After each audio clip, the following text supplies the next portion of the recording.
Keeping an eye on conditions in the valley, expecting more rain. We are also expecting more snow in the Sierra, and keep in mind the wind will be a big part of this next storm. Chief Meteorologist Monica Woods is starting our team coverage tonight, tracking conditions as we speak. Well, here's the big plume of moisture getting ready to move on the coast, and you can see the satellite image, an extensive cloud base that will head our way. That's the plume of moisture that's going to continue to feed us with not only heavy rain in the valley, but some heavy rain in the Sierra.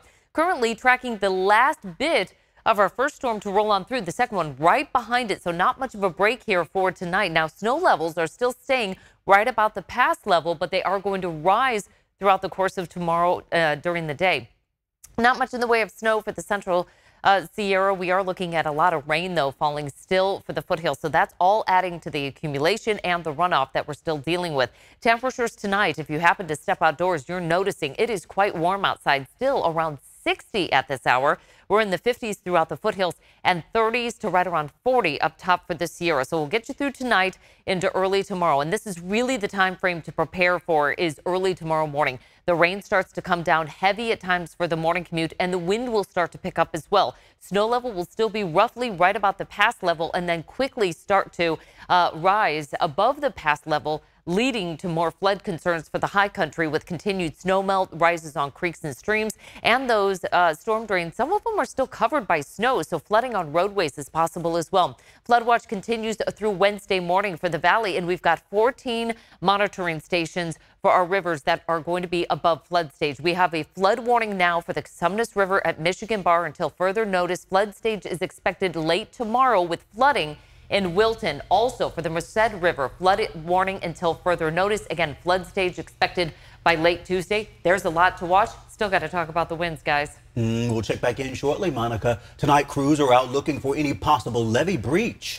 As the rains start falling and the rivers pick up pace, ABC 10's Luke Clary is live downtown. And Luke, you've been speaking with leaders in both San Joaquin and Sacramento County, right?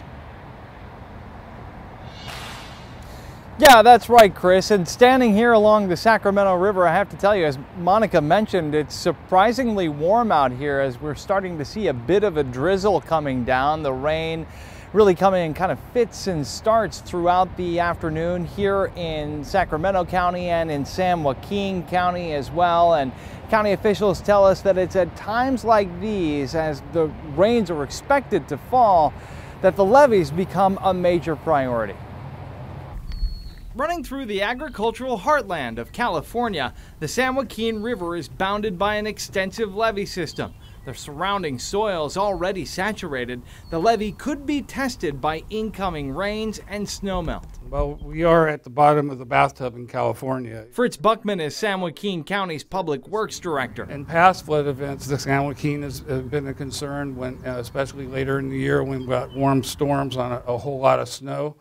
And so that's a big, powerful river with a lot of flow. In Monterey County, the levee breach near the town of Pajaro forced evacuations and left entire neighborhoods underwater. Could something like this happen in the valley? Public Works crews in San Joaquin and Sacramento County working around the clock. We are monitoring it. We're definitely taking a look at the rain gauges, how the streams and the rivers are reacting. They're crews that know the county very well and where some of our sensitive areas are, and they're paying extra attention to those areas. And whether it's down trees or flooded roadways, plugged inlets that are causing a drainage problem, so they're on the lookout for all those kind of things. Making sure the levees don't breach, a major priority when the rain starts to fall.